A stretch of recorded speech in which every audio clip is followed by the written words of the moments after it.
Assalamu alaikum. Today I'm going to share some of the tricks and some of the books जो ज़रूरी नहीं है कि आप बिल्कुल वही की वही बुक्स यूज़ करें, लेकिन उनके साथ क्या प्रोसीजर अपनाया जा सकता है, स्पेशली जब आप डिफरेंट एज के बच्चों को पढ़ा रहे होते हैं तो बहुत मुश्किल होता है एक ही दिन में एक बंदे के लिए कि वो हर बच्चे को अलग अलग टाइम दे सके। तो उसमें बहुत ज़रूरी होता है आप बच्चों को ब्लेंड करें। तो जिस तरह अब अगर एक 9 साल का बच्चा है और एक 7 साल का बच्चा है तो ऑफ कोर्स उनका मैथ्स तो सेम नहीं होगा। तो मैथ्स की क्लास अलग हो जाती है, जो उनकी कोई राइटिंग की स्पेलिंग की क्लास है, कोई इंग्लिश की क्लास है, वो अलग हो जाती है। उर्दू में मेरे बच्चे जो दो बड़े वाले हैं वो एक साथ में ही हैं तो वो इकट्ठे क्लास ले लेते हैं। लेकिन उसके बाद कुछ चीज़ें ऐसी हैं जो मैं अपने जब मैं ये लेती हूँ क्लास तो मैं अपने तीनों बेटों को बिठाया हुआ होता है और उनकी एजेस में 2-2 साल का डिफरेंस है, यानी एक 5 का, एक 7 का, एक 9 का है। तो ये कुछ चीज़ें हैं जो हम लोग इकट्ठे करते हैं। जो 9 साल वाला है उसको थोड़ी सी ज़्यादा समझ आ जाती है, ज़ाहिर है जो 5 साल वाला है उसको थोड़ी कम समझ आती है, 7 वाले को उससे थोड़ी सी बेहतर समझ आ जाती है। लेकिन होता यह है कि जब हम टुगेदर मिल के बैठ के जब एक ये काम करते हैं तो उससे ये होता है कि बच्चे एक दूसरे से बहुत ज़्यादा सीखते हैं। अब अगर मैंने एक कोई साइंस की मैंने कोई एक चीज़ समझाई है तो वो ऑफ कोर्स मेरे बड़े बेटे को ज़्यादा जब समझ आ जाएगी, और जब वो लोग करेंगे तो अगर वो कोई एक्सपेरिमेंट करेंगे या उसके ऊपर बाद में कोई फॉलो अप वर्क करेंगे तो वो उसको लुक अप टू करते हैं सबसे बड़े वाले को, और वो एक दूसरे से सीख रहे होते हैं। तो बेसिकली यही आइडिया है, और फिर बाय द टाइम जो इन्होंने चीज़ें इकट्ठे की होती हैं वो आहिस्ता आहिस्ता परवान चढ़ना शुरू हो जाती हैं। और एक और फ़ायदा ये हो जाता है कि जो एक बेसिक कॉन्सेप्ट है इकट्ठे बैठने से, एक तो 5 साल वाले को थोड़ा सा कॉन्फिडेंस मिलता है कि अच्छा जो भाईजान कर रहे हैं वो मैं कर रहा हूँ, तो यानी मैं थोड़ा सा बड़ा हो गया हूँ। एक तो एक ये चीज़ आ जाती है, दूसरे कुछ बेसिक स्ट्रॉन्ग हो जाती हैं थोड़ा इस तरीके से इकट्ठे स्टोरी टाइम वाले सीन में लेके चलने से, कि फिर उसके बाद टेक्स्ट बुक्स जो होती हैं वो बहुत ईजी हो जाती हैं। और जो हम लोग सबसे बड़ी गलती करते हैं वो ये होती है कि हम लोग बिल्कुल पहली ही दफ़ा में टेक्स्ट बुक खोलते हैं और हम चाहते हैं बच्चों को हिफ्ज़ हो जाए। लेकिन अगर हम उसी चीज़ को, अगर हम बच्चों को चाहते हैं कि बच्चों को सही से समझ आए, तो जो उनकी जो बेसिक्स होती हैं वो उनको समझ आनी चाहिए। जैसे साइंस की बुक्स में हमारे टाइम से अभी तक बहुत कॉमन चीज़ है कि अगर आपने चार्ज देखना है तो वो बच्चे बालों के ऊपर बलून को रब करें और फिर वो दीवार के साथ लगाएं। वो बच्चे एक्सपेरिमेंट तो कर लेते हैं, लेकिन उससे पीछे चार्ज होता क्या है अगर वो नहीं बच्चों को पता होगा तो वो जितना भी एक्सपेरिमेंट कर लें उनको समझ नहीं आएगी कि ये हुआ क्यों है, ऐसा क्यों है। क्या रिमोट जो है, अगर हम टीवी का रिमोट लें उसको बालों के साथ रब करें, वो क्यों नहीं लगता? वो उसको पता चलेगा आहिस्ता आहिस्ता कि अच्छा उसका वेट ज़्यादा है, उसका वेट कम है। फिर वो किसी ऐसी चीज़ की तलाश में हो सकता है जो उस जितनी ही वेट वाली हो, लेकिन उसके ऊपर ऐसा क्यों नहीं हो रहा, तो ये चीज़ें कुछ ऐसी हैं जो बच्चों के साथ अगर बेसिक चीज़ें करके लेके चले ना, और इस किस्म की सी कुछ चीज़ें लेके चलें जो टेक्स्ट बुक मटेरियल ना हो लेकिन हो वो साइंस की ही बुक, और अगर वो आप एक एक्टिविटी करके लेके चल रहे हो तो बहुत ईजी हो जाता है। तो हम स्टार्ट करते हैं, मैं आपको दिखाती हूँ। सबसे पहले तो हम साइंस इकट्ठे करते हैं। यानी साइंस इकट्ठे करने का मतलब ये है कि जो इनकी टेक्स्ट बुक्स हैं वो अलग से वो फिर खुद पढ़ लेते हैं अपने अपने टाइम में, लेकिन जो हमारा एक जो साइंस का सब्जेक्ट होता है वो यूजुअली हमारा इकट्ठा होता है। तो हम लोग ये साइंस एक्सपेरिमेंट फन बुक है, ये हम लोग पढ़ते हैं और ये बहुत अच्छी बुक है। इन्होंने जो अच्छी बात है वो एंड पे हाउ एंड वाई भी बताया हुआ है और इंग्रेडिएंट्स बताए हुए हैं। तो हम लोग ऐसे कर लेते हैं कि मैं बच्चों को कह देती हूँ कि आप लोग चूज़ कर लें आप लोगों ने कौन से एक्सपेरिमेंट्स करने हैं। इस मंथ में हम कोई से 5 कर लेंगे लेट्स से। तो फिर बच्चे क्या करते हैं, उसकी इंग्रेडिएंट लिस्ट बना के तो मेरे पास ले आते हैं। उससे वहाँ से ये होता है कि बच्चे बहुत शौक से इंग्रेडिएंट लिस्ट बनाते हैं, उनकी राइटिंग प्रैक्टिस हो जाती है, स्पेलिंग प्रैक्टिस हो जाती है, इस चीज़ में बच्चे सीख रहे हैं। और वो फिर मैं ऐसे करती हूँ कि वो वाली लिस्ट जो है वो ग्रोसरी की लिस्ट के साथ मैं पकड़ा देती हूँ, और वो जो मटेरियल होता है उसको मैं जो है ना अंडरलाइन कर देती हूँ कि ये चीज़ें आने वाली हैं, ये चीज़ें जो हैं वो घर में हैं। तो वो जो अंडरलाइन हुई होती है बच्चों की चीज़ों में वो ग्रोसरी की लिस्ट के साथ आ जाती है और हमें इतनी मुश्किल नहीं करनी पड़ती। और ज़्यादा अच्छी बात यह है कि और ज़्यादा अच्छी बात यह है कि इस बुक में जो सारे एक्सपेरिमेंट्स हैं वो ऑलमोस्ट आपको घर की चीज़ों, बेकिंग सोडा है, टिश्यू रोल है, विनेगर है, फिर अगर मैं कोई और खोलूँ, ये स्ट्रॉ है, फिर ये बॉल है, ये इस तरह की चीज़ें हैं जो बच्चे एंजॉय भी बहुत करते हैं। और फिर इसके एंड पे जो हाउ एंड वाई है, हम उसको बैठ के डिटेल में डिस्कस कर लेते हैं। तो वो उसके बाद ये है कि ये मैं तीनों के साथ करती हूँ। अब डिपेंड करता है, बाज़ दफ़ा होता है मेरा तीसरे वाला सो रहा होता है जब हम साइंस कर रहे होते हैं, फिर हम इस बुक को नहीं टच करते हैं। फिर ये भी बहुत अच्छी बुक है, the mystery of periodic table, और ये अमेज़ोन से मिल सकती है इजीली, और आई एम नॉट श्योर कि पाकिस्तान से मिलती है कि नहीं, लेकिन द आइडिया इज़ ये नहीं है कि सेम की सेम बुक को आपके पास, क्या पता आपको इससे अच्छी बुक मिल जाए, क्या पता आपको जो है ऐसी ही कोई बुक मिल जाए। लेकिन जो आइडिया है वो ये है कि बच्चों को इकट्ठे बिठा के जब एक स्टोरी टाइम करके अगर आप उनको साइंस पढ़ा रहे होंगे या कोई और सब्जेक्ट पढ़ा रहे होंगे, उसकी जो उस एनवायरनमेंट से और उस फ्रैंकनेस में जो बच्चे सीखते हैं, उसके बाद ना जो टेक्स्ट बुक्स हैं वो बहुत इजी हो जाती हैं। तो ये बेसिकली जो है ना, ये पीरियोडिक टेबल तक की रीच है कि पीरियोडिक टेबल बना कैसे आहिस्ता आहिस्ता। तो मेरे पास एक और बुक है जो अभी इस वक्त मेरे पास नहीं है, वो किसी ने बोरो की हुई है, वो इंशाल्लाह वो मैं लिंक में दे दूँगी। वो भी बहुत अच्छी बुक है और वो पाकिस्तान से ईज़िली मिल जाती है। तो ये जो है मैं अपने बड़े दोनों के साथ, हम लोगों ने almost half of the book कर ली हुई है, और ये हम लोगों की लास्ट मंथ से, लाइक जुलाई से चल रही है। हम इसको नहीं अमल, और हम लोग इसको जो हैं वो रीड अलाउड के तौर पे पढ़ लेते हैं। बच्चे बीच में क्वेश्चनिंग कर लेते हैं, कुछ चीज़ों के मैं जवाब मुझे पता होते हैं, कुछ चीज़ों का हम इकट्ठे सर्च कर लेते हैं। तो ये ऐसे चलता है।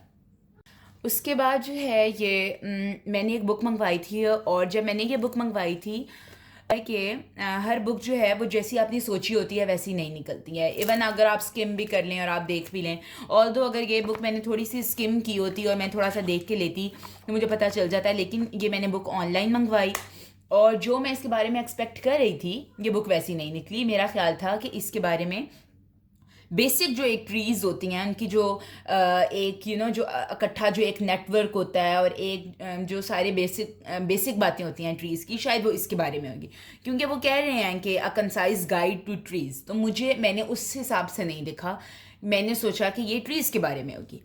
तो जब ये आई तो मैं थोड़ी सी डिसअपॉइंट हुई। मुझे ये था कि मैंने तो ये सोच के बुक नहीं मंगवाई थी, लेकिन ऑफ कोर्स मैं ये मंगवा चुकी थी।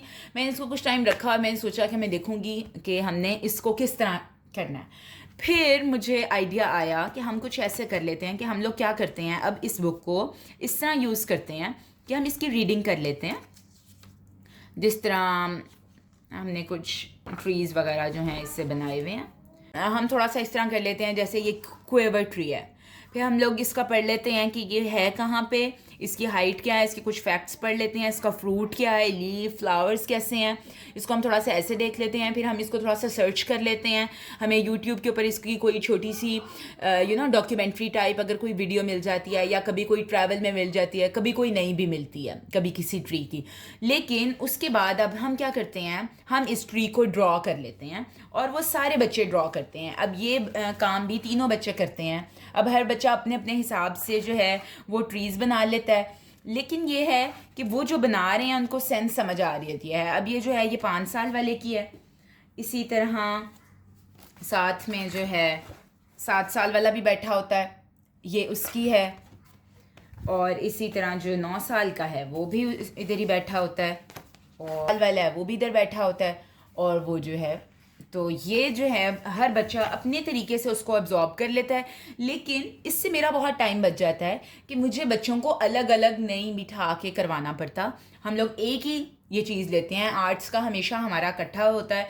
कभी आर्ट्स में हम लोग ऑरिगेमी भी कर लेते हैं, और हर बच्चा अपने तरीके से बना लेता है। जो बड़ा बच्चा होता है वो ऑरिगेमी से, पेपर से कोई चीज़ बना के उसको डेकोरेट भी कर लेता है, छोटे बच्चे नहीं करते हैं। मोटर स्किल्स जो हैं वो अच्छी हो जाती हैं। तो एक ये है, मतलब यह है कि जब अगर आप होम स्कूलिंग कर रहे हैं तो आपके पास इतना टाइम नहीं होता कि अगर आप बच्चों को, हर बच्चे को अलग अलग सब्जेक्ट पढ़ा रहे हो, तो बच्चों को ब्लेंड करें टुगेदर। और बहुत सारे बच्चे जो हैं वो बहुत सारे सब्जेक्ट्स में ब्लेंड हो सकते हैं, कुछ सब्जेक्ट्स हैं जिसमें नहीं हो सकते। अब ये डिक्शनरी का अब क्या काम है, अच्छा, अब हमारे पास 3 मुख्तलिफ़ तरह की डिक्शनरी है। एक थोड़ी सी बिल्कुल छोटी सी है जो पिक्चर डिक्शनरी है, और एक जो है वो थिसॉरस टाइप वाली जो छोटी एज की होती है, लेकिन वो पिक्चर डिक्शनरी से थोड़ी सी बड़ी है। और ये वाली जो है, ये मेरा 9 साल का बेटा जो है वो ये यूज़ कर लेता है। अब होता क्या है कि मैं तीनों बच्चों को डिक्शनरी दे के बिठाती हूँ, और तीनों बच्चों को अलग अलग कोई भी वर्ड बता देती हूँ, और लेकिन एक ही लेटर से बताती हूँ। अगर जिस तरह मैंने अपने 9 साल के बेटे को बताया है कि आपने फाइंड आउट करना है जैसे डिप्लोमा, तो वो डी में है, तो मैं 7 साल वाले को भी डी से ही बताऊंगी, but another word may be diploma उसकी डिक्शनरी में ना हो। और जो छोटे वाला है उसको मैं कहूँगी कि डक फाइंड आउट करें। और फिर क्योंकि वो छोटा है, वो कहेगा कि मुझे तो डक का पता है, लेकिन फिर उससे मैं डक के बारे में कुछ क्वेश्चनिंग कर लूँगी कि अच्छा इसकी कितनी लेग्स हैं, इसकी बीक कैसी है, और इतनी देर में जो बड़े बच्चे हैं वो अपना वर्ड जो है वो फाइंड आउट कर लेते हैं, राइट। तो डिक्शनरी जो है वो इस तरह बहुत यूज़फुल होती है, लेकिन जब बच्चे फाइंड आउट कर लेते हैं, मैं उनके बिल्कुल पीछे नहीं पड़ती हूँ कि अच्छा अब आप इसका मीनिंग याद करें, अब इसको लिखें, अब इसको 5 टाइम्स लिखें, ऐसा नहीं है। बच्चों की जो मेमोरी होती है वो बच्चों की मेमोरीज में बहुत सारी चीज़ें नहीं होती, जिसकी वजह से वो जल्दी चीज़ों को याद रख लेते हैं। तो बाज़ दफ़ा मैं ऐसे करती हूँ कि मैं अगेन वही वर्ड 2-3 दिनों के बाद रिपीट कर लेती हूँ, और वो ढूंढते हैं, और उनको ऑटोमेटिकली इन अ गेम वे उनको याद हो जाता है कि उसका क्या मतलब था।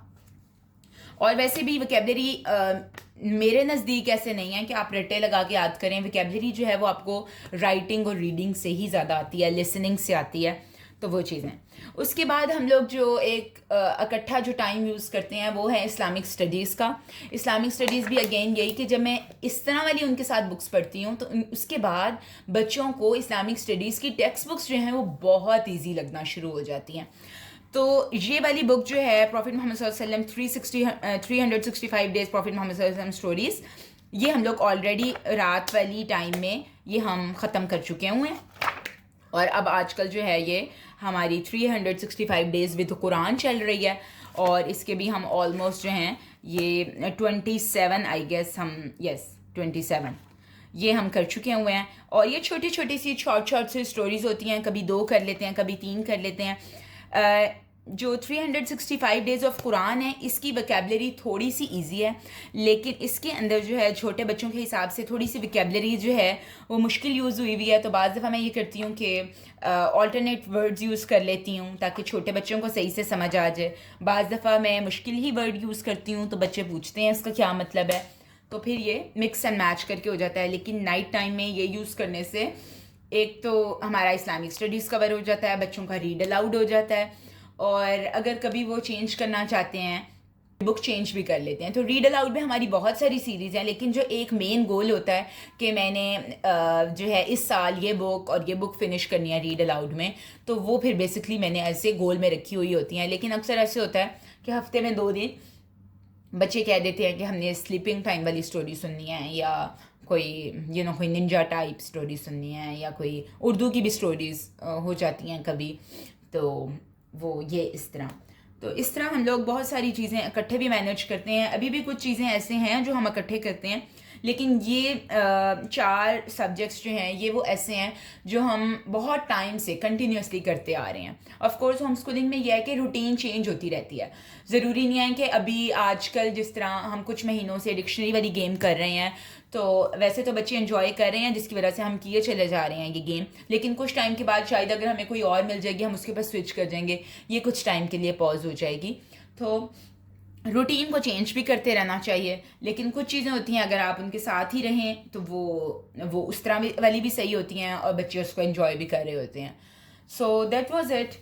अगर आप लोग कोई इकट्ठे कोई चीज़ यूज़ करते हैं या अगर कोई बुक यूज़ करते हैं तो मुझे ज़रूर बताइएगा। अगेन अगर हम इस्लामिक स्टडीज़ भी देखें, ज़रूरी नहीं है कि आप यही 2 बुक्स लें, और मैं ये भी नहीं कह रही कि बहुत बहुत बेस्ट की तरफ बुक्स हैं, नहीं, ये अच्छी बुक्स हैं, लेकिन कोई भी बुक अगर आप एक अच्छे तरीके से उठा के एक अच्छा आइडिया लेके और उसको प्रॉपरली डेली बेसिस के ऊपर फॉलो करते हैं, डेली ना भी सही लेकिन अगर आप एक रूटीन में रखते हैं तो एक उस बुक का हक अदा हो जाता है। इसी तरह जिस तरह ये मेरी एक अच्छी बुक नहीं निकली, लेकिन जिस तरह मैंने सोची थी उस हिसाब से ये बुक अच्छी नहीं निकली, लेकिन जैसे ही जब मैंने इसको आर्ट्स के साइड पर कन्वर्ट किया कि हम इसका वाटर कलर से हम इसकी पेंटिंग कर लेंगे, तो वो उस हिसाब से हमें ये बुक बहुत अच्छी लगने शुरू हो गई। तो अगेन यही है कि अगर आपको कोई बुक मिलती है तो आप ये ना सोचें कि ये बुक तो कोई रेकमेंड नहीं कर रहा, कोई इसके बारे में बात नहीं कर रहा, क्या पता उस बुक को आप किसी और तरीके से बहुत अच्छे से लेके चलें और वो आप लोगों के लिए बहुत हेल्पफुल साबित हो।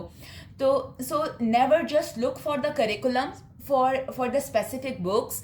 मुझसे आप लोग बहुत ज़्यादा पूछते हैं कि कौन सी करिकुलम, कौन सी बुक्स। नहीं, आप अपना करिकुलम बनाएं, आप अपनी बुक्स ढूंढें और आप उसको अच्छे तरीके से फॉलो करें, तो इंशाल्लाह हर चीज़ बहुत अच्छे से होती चली जाएगी।